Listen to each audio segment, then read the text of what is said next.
acá.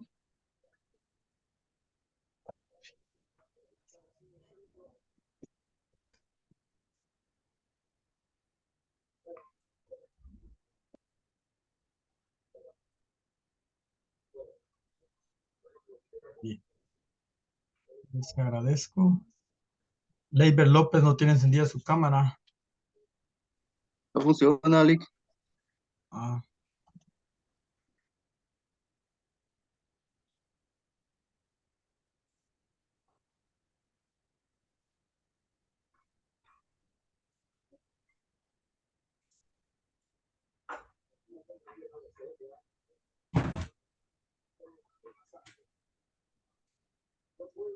muy bien. Desde ya comparto la presentación con ustedes. Es un gusto poder saludarles. Me alegro que los que ya almorzaron, buen provecho, y los que no, pues lo harán después de las sesiones respectivas. Hoy corresponde hablar sobre el proceso de la revolución o proceso revolucionario que corresponde del año 1944 a 1954. Entonces, esa es la parte que nos corresponde. Y tenemos ahí la primera presentación, que es bienvenidos. Y ahorita empezamos a un poquito a hablar acerca de lo que es la Revolución de Octubre de 1944. Antes de iniciar, quiero comentarles que en esta fase pues se dieron algunos, o sea, algunas inconformidades en el pueblo, ¿verdad? Y que de alguna forma pues alguien toma las acciones respectivas, ¿verdad? Y bueno, logran en su momento que se den cambios positivos para la nación, y que al finalizar en el texto, en el folleto de contenido, va a poder dar cuenta algunos cambios importantes o algunos aspectos importantes que hoy en día nos favorecen. Entonces, como el código de trabajo, también eh, lo que es el IX, el Instituto Guatemalteco de Seguridad Social, que si bien pues hay una institución que presta un servicio, aunque si comentamos de ese servicio a veces deja mucho que hablar, ¿verdad? Pero hay un servicio. Entonces, que eso fue implementado en los gobiernos, como les repito, del proceso revolucionario. Entonces, tenemos acá, dice que la Revolución de Octubre es uno de los movimientos más importantes en la historia del país. Es uno de los movimientos más importantes en la historia del país, ya que se opuso a décadas de miseria, despojo y represión. Sin embargo, los intereses económicos extranjeros impidieron que pudiera implementarse una reforma agraria que le permitiría al país industrializarse y avanzar del sistema feudal hacia el capitalismo. El contexto que procedió a la Revolución de Octubre se había caracterizado por una sucesión de gobiernos tiránicos. Estaba determinado por el acaparamiento de tierra en manos de pocas personas y la explotación laboral, situaciones originadas desde la época colonial. Vemos entonces que a través de la Revolución de Octubre de 1944, pues ahí sí que dice que es un movimiento histórico, ¿verdad? Es algo muy importante para el país. Se dieron, pues es acá donde se dieron los despojos, ¿verdad? Se dieron etapas de miseria. ¿Y todo por qué? Porque estaba acaparado todo el poder adquisitivo económico en pocas manos, o sea, en pocas personas, ¿verdad? Más adelante habla de un porcentaje, que el 2.2 era el que tenía acaparado prácticamente todo el poder adquisitivo económico. Más adelante está ese porcentaje. Pero si se da cuenta acá, pues tenemos, ¿verdad?, que hubo una revolución, y veamos la siguiente. Y bueno, de antesala, antes de avanzar en este proceso, si se recuerdan, en la etapa liberal, pues uno de los que predominaron en cuestiones de negocio fue el banano y el café, ¿verdad? El banano y el café, que actualmente se sigue consumiendo, se sigue exportando. Y bueno, pero ya no en la razón como era antes, ¿verdad? Hoy hay otros productos que de alguna forma son latentes o importantes para la exportación.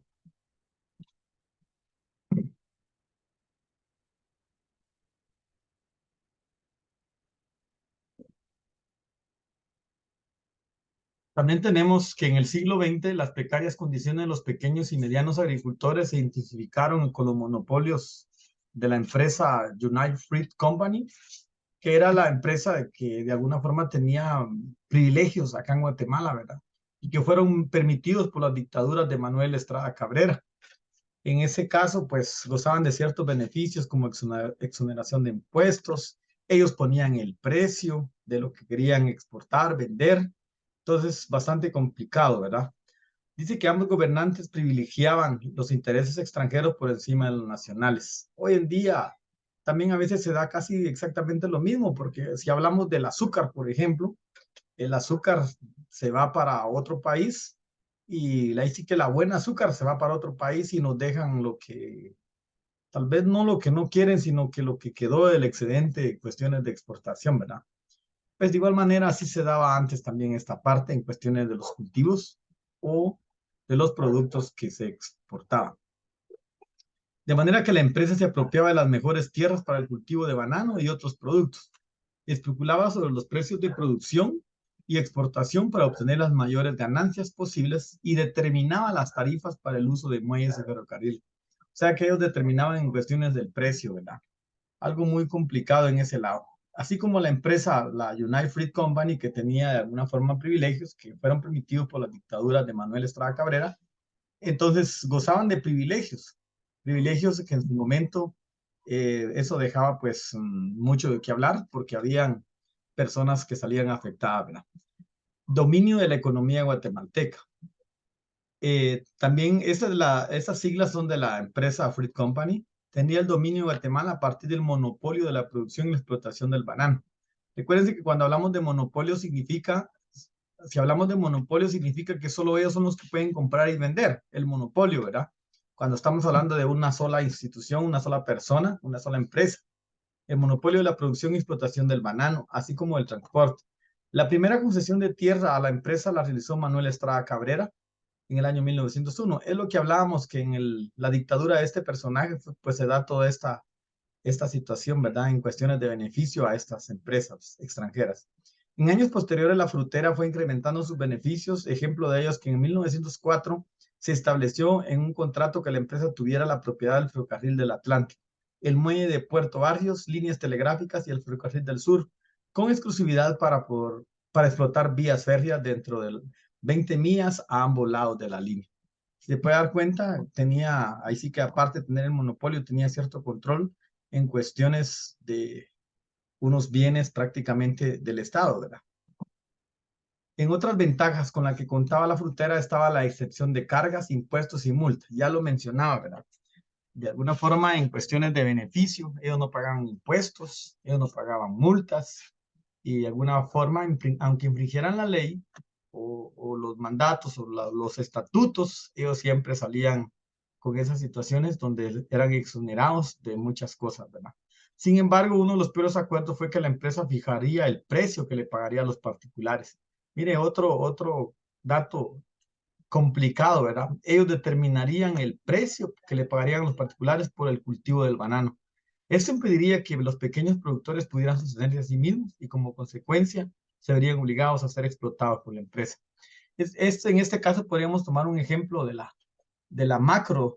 la macroempresa y la microempresa, ¿verdad? La macroempresa en cuestiones de pandemia pues sobrevivió y las microempresas de alguna forma en el tiempo pandemia quebraron por la misma situación, ¿verdad? De que pues las empresas grandes pudieron sostenerse, mientras que las pequeñas prácticamente sufrieron una situación muy difícil. Y eso podíamos ver acá en este lado, ¿verdad? Que a través de el precio que fijarían los particulares se habían afectado un gran grupo de pequeños productores. En el año de 1904, Estrada Cabrera continuó con el servilismo hacia la empresa frutera que buscaba apropiarse de la red ferrocarrilera centroamericana. Mediante un contrato establecido en ese año, la frutera se comprometía a construir vías férreas hacia El Salvador. Fíjense que eso son promesas en cuestiones de hoy, si cuando hablamos, ya en su momento vamos a entrar en una etapa de preguntas y respuestas. Hoy, cuando hablamos de candidatos, ¿quién no ofrece que va a hacer un montón de cosas, verdad? Pero cuando ya es la realidad, ya se ve truncado por ciertos puntos que más adelantito lo vamos a tocar, ¿verdad? Vamos a avanzar otras dos más. A cambio de ello, no pagaría derechos de exportación durante 35 años. Mire, otro de los privilegios que en su momento la empresa frutera tenía. y la empresa debería pagar $500 por cada mes de atraso en cuestiones de exportación, en cuestiones de lo pactado, pero también en cuestiones de lo que tenía pactado en construir por cada kilómetro no construido. O sea que si decía iba a ser 10 kilómetros, y ellos iban a pagar una multa si no cumplían. Pero aquí vemos algo muy importante. No obstante, la construcción nunca concluyó y la empresa no pagó multa. O sea que quedó solo en palabra. La ferrocarrilera estadounidense se fusionó con la ferrocarrilera guatemalteca sudoccidental, Guatemala Central Railways Company, ¿verdad? Dice que se unieron, ¿verdad? Para cuestiones de ese proyecto, pero que al final nunca llegó. Finalmente la empresa fue nombrada, eh, por la International Railways of the Central America, bajo las siglas IRCA, con la cual adquirió el monopolio total del ferrocarril en Guatemala y también el transporte salvadoreño. Se recuerda que antes pues estaba en cuestiones de lo que era todos los pueblos o todos los países centroamericanos unidos, ¿verdad? Que de alguna forma pues estaban bajo un régimen de estar en ese mismo plan y que un presidente que quiso unificarlos, ¿verdad? Unificarlos como un solo país, pero que realmente no se pudo. Y bueno, fue justo Rufino Barrios, ¿verdad? Que fue muerto posteriormente en las tropas frente a El Salvador. Con la dictadura de Jorge Ubico Castañeda, fue exonerada de multa y además continuó el despojo hacia los pequeños productores. Entonces vemos en este caso los despilfarros que de alguna forma esta empresa hacía y que en su momento el gobierno pues aceptaba. ¿Pero por qué aceptaba? Porque había una parte de por medio en cuestiones económicas que les retribuía y de esa forma pues hacía actuar a la empresa de esa manera, ¿verdad? Posteriormente, esta es la última que voy a hablar acerca de la represión y explotación. Durante el gobierno de Ubico, cualquier intento por rehusarse a las condiciones feudales y esclavistas en que se encontraban los campesinos era un indicio de comunismo, por lo que asociaba a las organizaciones obreras con esta ideología. Encarceló a 340 dirigentes sindicales. Debido al despojo y las escasas porciones de tierra que le quedaron a los pequeños y medianos propietarios, era imposible para la mayoría de la población sostenerse a sí mismo y sus familias, mientras que solo el 2.2 de los propietarios acaparaban la mayoría de tierra. Es importante que anote ese punto en su cuaderno, ¿verdad? El 2.2% de los propietarios acaparaban la mayoría de tierra. Entiéndase los latifundios, ¿verdad? Las personas que tenían grandes extensiones de terreno. El 2.2. Eso significa que el 97.8, pues de alguna forma era la mayoría de habitantes que tenían quizá una fracción, un terreno pequeño, una parcela, ¿verdad? Y con el decreto 2795 de 1944, además autorizaba a los terratenientes dar muerte a quien se les sorprendiera ingresando a sus fincas para tomar frutos o animales. Muy bien. Entonces, vemos ahí en las presentaciones, voy a dejar de compartir un momento. Ahora, vemos ahí en este caso, profesores y maestras, vemos en este caso la situación que se daba, ¿verdad? Hoy en día, pues no es la excepción. Hoy en día también hay favoritismos en cuestiones de gobierno y eso no se dejará mentir en ese lado, porque eso podríamos decir que fue antes. También hoy en día tenemos esas consecuencias, ¿verdad? Hoy en día los candidatos llegan a ofrecerles que le van a hacer un salón municipal, que le van a pavimentar las calles, que le van a dar láminas, que le van a una bolsa solidaria, que le van a dar... Sofa, sofa, venga. Le vamos a pedir a Leiber López, gracias. Entonces, en ese caso, pues hay muchos ofrecimientos y la gente en su momento, pues está aquello de que y eso marca una incertidumbre a la hora de elegir a alguien para poder votar. ¿Por qué? Porque dice, si el otro me ofrece lámina, el otro me ofrece esto, el otro, empieza a hacer un análisis posiblemente, ¿verdad? Y bueno, al final va comprometido. ¿Por qué razón? Porque en cuestiones de campaña también están los financiamientos y en los financiamientos hay condiciones pactados. Yo te financio toda la campaña política, te doy 3 millones, pero me tienes que dar unos 5 proyectos de a 3 millones, son 15 millones, ¿verdad? Va a invertir 3 y va a sacar 15, ¿verdad? Entonces, siempre hay un ofrecimiento, hay algo que en su momento hay algo pactado ahí y que eso dependerá del porcentaje que la empresa constructora en su momento pueda apoyar, porque eso es así. Si hablamos de ministerios si hablamos de ministerios, se dan ese tipo de anomalías. Si hablamos en las municipalidades, también se da ese tipo de anomalías. Entonces, que bastante complejo y bastante complicado en su momento, porque eh, nadie quiere dar nada sin recibir nada a cambio. Entonces, acá en este proceso electoral no hay nada generoso. Generosidad significa dar sin recibir nada a cambio. En este proceso electoral lo que hay es reciprocidad. Yo te ayudo y tú me ayudas. Yo te ayudo y tú me ayudas. Entonces lo que hay es reciprocidad. Debe tener en cuenta que lo que hay es reciprocidad. Entonces, ¿por qué razón? Porque entre más proyectos un alcalde o un funcionario haga, pues más porcentajes de entrada tiene. Entonces, esos porcentajes de entrada, pues ni modo, ¿verdad? Esos van a generar ingresos para la comuna, alguien en particular, y de esa forma, pues va a tener bastantes ingresos, ¿verdad? Y después dice, mire, ¿quién era Julano de tal? Entró así y salió así, ¿verdad? Aunque la Contraloría le haga los procesos, porque para eso sí son buenos en cuestiones de fiscalización, le hace el proceso, porque debe declarar, por ejemplo, alguien que es candidato, debe declarar bajo una ley de probidad en la Contraloría General de Cuentas todos los bienes que posee. Por ejemplo, si posee cuestiones de menaje, un término que usan ellos son menajes, ¿verdad? Todo lo que tienen, terrenos, en cuentas bancarias, todo lo que tiene. Hagamos de cuenta que alguien dice, bueno, tengo 3 millones. Y resulta que cuando salió, eh, pues puede hacer que tenga 10 millones. Si es producto de su trabajo, producto de sus ingresos de los negocios, es aceptable. Pero ¿cómo es posible que tenga una gran cantidad de millones si él no manejaba millones? Y ahora sí. Entonces, de allí en su momento hacen los procedimientos legales para alguien y de alguna forma, pues eso es objeto hasta de ir a la prisión, ¿verdad? Porque hay una malversación de fondos y que pues no se cuenta con ese número que debería ser de acuerdo a la capacidad económica que alguien tenía. Porque esa declaración de ley de probidad la va a hacer antes y después del gobierno. Entonces debe coincidir algo en cuestiones de lógica. Claro que es posible que tenía 3 millones, pero ahora va a tener un poco más, ¿verdad? Quizá unos 4 millones. Pero no es que va a tener 10 millones, que esos 3 millones dorados le han generado 7 millones de ganancia. Entonces eso no es así, ¿verdad? Entonces, siempre en cuestiones políticas, siempre se va a ese tipo.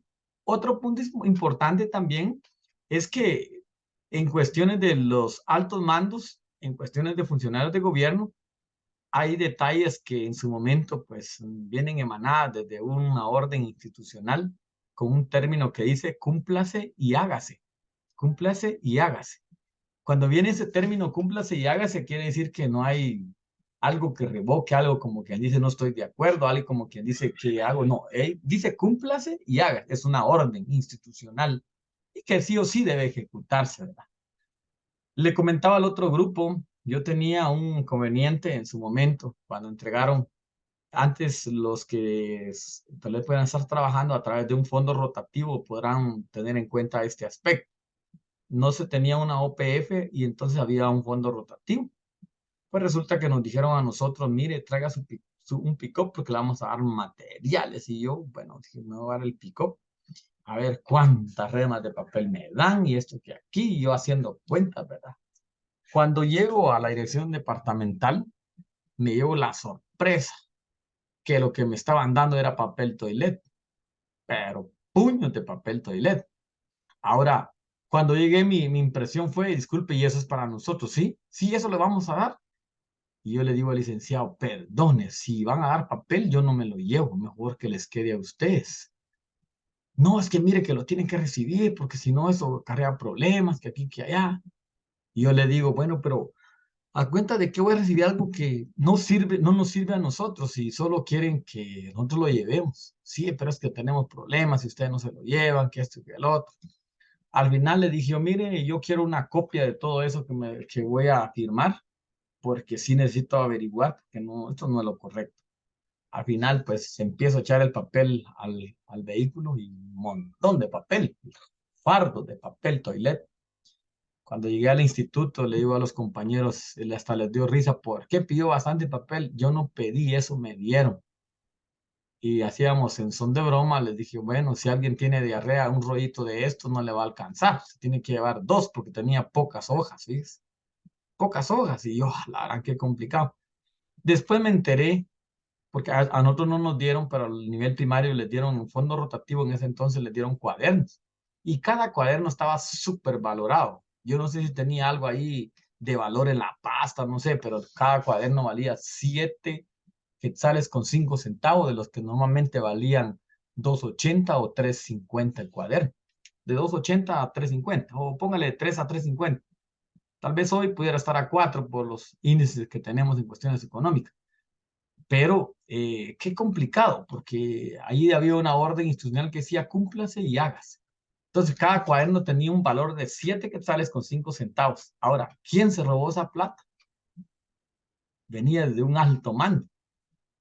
Ahora, esas cuestiones la Contraloría no las investiga, ¿verdad?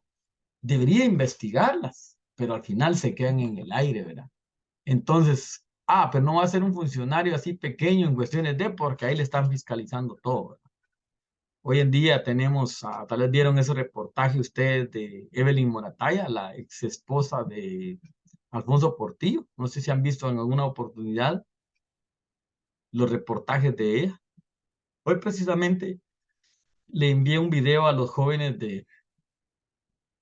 a los maestros de primero sección B. Yo se los voy a enviar a ustedes también. Este personaje, esta diputada Evelyn Morataya, ha ido a los hospitales a hacer investigaciones y resulta, y como comentaba, que en el hospital San Juan de Dios nadie da la cara. Busco al jefe de mantenimiento, es que hoy no vino. Y otra vez, es que no vino. Y entonces, ¿por qué se le paga a ese jefe de mantenimiento si no está? ¿Verdad? ¿Por qué se le paga? Hay cuestiones de que nosotros hemos sido tolerantes en ese lado y a veces estamos como estamos, porque en su momento somos muy pasivos. Somos muy pasivos, esperamos que alguien le eche leña al fuego y a veces no en su momento echarle nosotros leña, ¿verdad? No, a veces queremos que otros le echen y no nosotros. Entonces, tomar en cuenta esa parte. Pero, como les comentaba, hoy en día en cuestiones políticas tenemos de que si alguien ofrece algo, hay una condición de por medio. No es que esté solo así. Hay una condición de por medio. Mira, si quedas de alcalde, me das unos mis 3 proyectos. ¿De a cuántos millones, verdad? Ahí ya sabes situar el 10%, 12%, 15% del proyecto. Después resulta que el alcalde obtuvo el 15% sobre ese proyecto. Y qué lujo, ¿verdad? Enhorabuena, dineral. Y como que eso es legal, así lo marcaron en su momento. Pero bueno, de esto hay mucho, mucho de qué hablar, porque hoy en día tenemos esas situaciones. ¿Qué opina Jordan Chávez con respecto a lo que estamos hablando?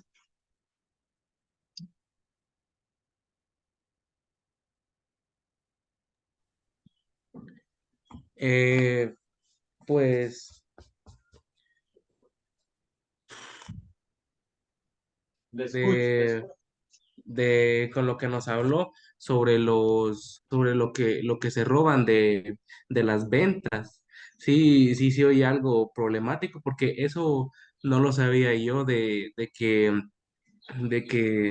tanto valían los cuadernos esos que habla usted. Según opino yo, no tendría que ser así. Tendrían que tener conciencia de los pagos, no ser así mentirosos con el dinero y con el dinero que se roban. No siento que sea algo bueno lo que estén haciendo. Bueno, esa es su forma de pensar. Vamos a ver qué dice Chelen Berenice con respecto a lo que estamos hablando.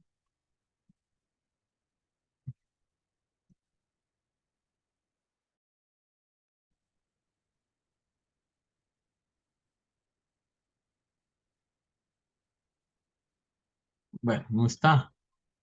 Angelita del Cid.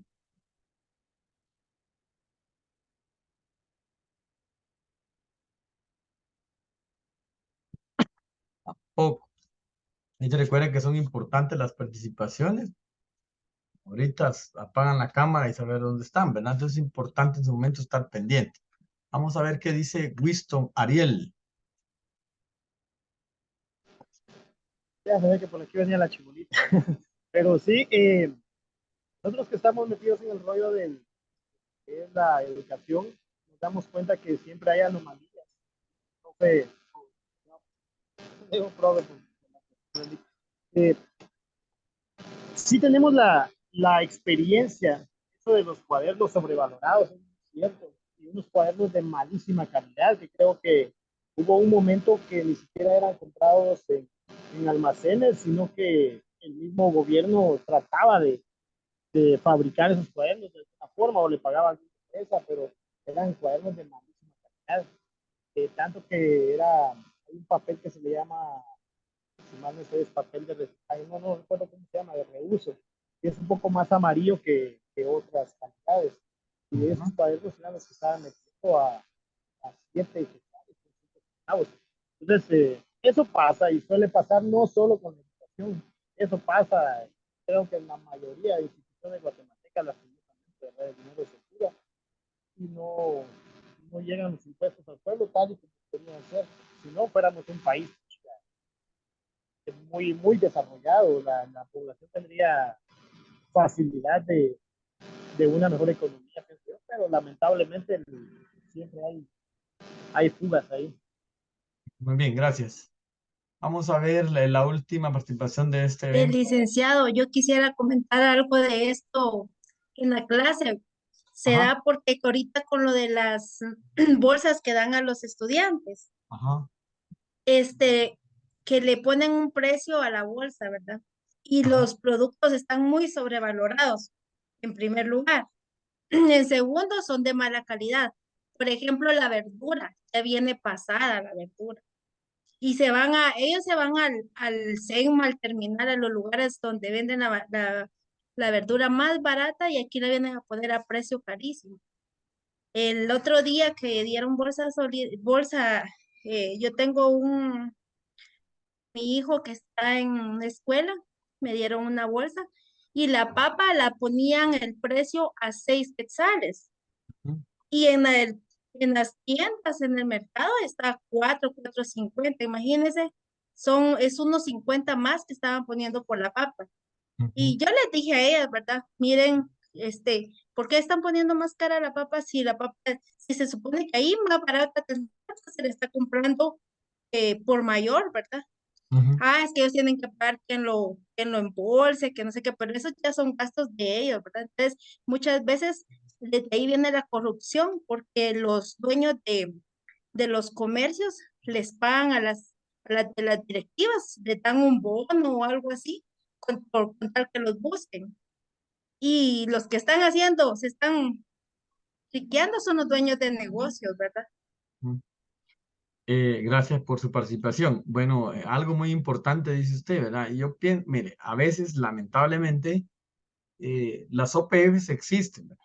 Pero a veces las OPFs están solo de oficio, porque a veces el director toma acciones que a veces solo le informa a la OPF, cuando debería ser la OPF que haga las acciones y que le informe al director. Porque también la situación aquí es bastante simultánea y debe tener mucha coherencia en cuestiones de manejo. Primero que el director no puede manejar lo de OPF, pero tampoco la OPF debe tomarse de las atribuciones al 100% sobre el manejo de. Debe ir, pues, de alguna forma coherencia por las dos vías, ¿verdad? O estar de acuerdo, ¿verdad? Porque sí, a veces se da aquello de que yo conozco una escuela, yo conozco una escuela que lamentablemente dice que, mire, el modus operandi de este tipo de acciones o de estos personajes y es lamentable, y tengo pruebas. Lamentablemente a veces uno no puede meterse a problemas de ese tipo, pero a veces en alguna reunión uno lo dice y bueno, ahí sí que se ponga el guante, ¿verdad? Al que corresponde. Porque ¿cómo es el modus operandi de este tipo de personas? Que vienen en su momento y vienen, por ejemplo, tienen 35 alumnos, pero 5 se fueron. Entonces, como ya están asignados, las 35 bolsas se las asignaron de parte de OPF, bajo una transferencia, bajo un recibo, les dieron sobre los 35 alumnos, pero realmente solo tienen 30. Ah, bueno, como 5 no vienen, ah, vaya, ahí me firman ustedes acá, ponen el nombre, ¿verdad? En la planilla o en la boleta que corresponde. Y resulta que después esas 5 bolsas se las llevan entre los maestros. Eso es un robo. Eso es un robo. Ahora, si nos vamos en cuanto a precios, es otro tema, ¿verdad? La libra de maíz, satán. Y es algo que, miren, qué complicado. Cuando dicen que ya van a dar víveres, se pone caro todo. Se pone caro todo, porque dicen, ah, si el gobierno tiene billete y ni modo, ellos no lo van a pagar, es el gobierno quien lo paga. Pero al final uno pasa así mal las mujeres, ¿verdad? Cuando van al mercado, les gusta comprar ahí sí que algo bueno, bonito y barato, ¿verdad? A veces nosotros los hombres somos toscos en ese lado, me incluyo, porque a veces es así. Las mujeres tienen ese carisma más importante, ¿ve? Eso es algo de apremiante que tienen ellas. Pero uno a veces dice, mire, si llego y dice, ese huicoy trajiste, sí, huicoy me pediste, huicoy te traje, ¿verdad? Así. Y cuando realmente ya no sirve y bueno. Pero eso en cuestiones de, pero al punto que quiero llegar es en cuestiones de favoritismo, en cuestiones de, ¿verdad? Porque lamentablemente existen ese tipo de personas, a veces OPF que hace anomalías, maestros que hacen anomalías. Es bastante complejo ese tema.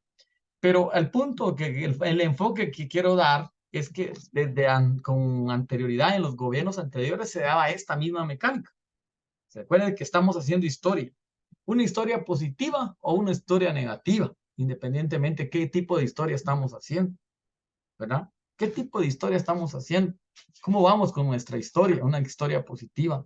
¿Vamos dejando huella o solo vamos de paso? Que el día de mañana digan, yo quiero ser como señor Roxana Chacón. Yo quiero ser como Jennifer Ariza. Yo quiero ser como Jamie Pérez. Yo quiero ser como tal personaje. Pero si van a entender que son personas que hacen anomalías, yo no creo y lo dudo que dijeran así. Solo estoy poniendo un ejemplo. Escuchen, estoy poniendo un ejemplo. Entonces, es complicado ese tema, ¿verdad? Es complicado ese tema. Entonces, lo que quiero decir entonces es que con anticipación se daban este tipo de eventos. En los favoritismos, en cuestiones de las conveniencias, en cuestiones de, hoy en día no es la excepción. Hablábamos de los partidos políticos, que si alguien, mira, yo te incluyo, yo te doy proyectos, pero ahorita soltar la plata y la lana porque es cuando más necesitan en cuestiones de proselitismo y necesitan hacer una buena campaña, ¿verdad? Electoral, llamar la atención, ubicar quizá discos, ubicar regalando víveres, no sé, ahí sí que incrementando un montón de situaciones. Pero como dijo el presidente Nayib Bukele, ¿verdad? El dinero alcanza cuando no se lo roban. Pero aquí en Guatemala nunca alcanza el dinero porque siempre, imagínense que de un proyectito quieren sacar un montón de plata y un poquito para todos, ¿verdad? Que hay que darle a don Julano, que hay que darle a Sultano, que hay que hacer esto y el otro, que aquí para allá, y es bastante complejo. Entonces, de ese 20% o 15% que le dan, debe distribuirse entre un montón de gente, ¿verdad? Ahora, así estamos actualmente. Entonces, haciendo historia positiva o negativa, dejando huella o ya sea negativo o positivo, estamos en esa historia y nadie podemos escaparnos de esa historia en la que estamos, ¿no? Entonces es bastante compleja la situación y si ponemos un cuadro comparativo y les dijera cómo estaban antes y cómo estábamos hoy, la pregunta sería, ¿estábamos mejor antes o estamos mejor hoy? ¿Qué respuesta daría usted al respecto? Claro, daría sus propias conclusiones, ¿verdad? En cuestiones de, ¿será que estamos bastante bien en comparación de del año 1944 a la fecha? ¿Hemos mejorado un poquito? ¿O estamos mal? ¿O estamos mejor? ¿Qué respuesta darían? ¿Verdad?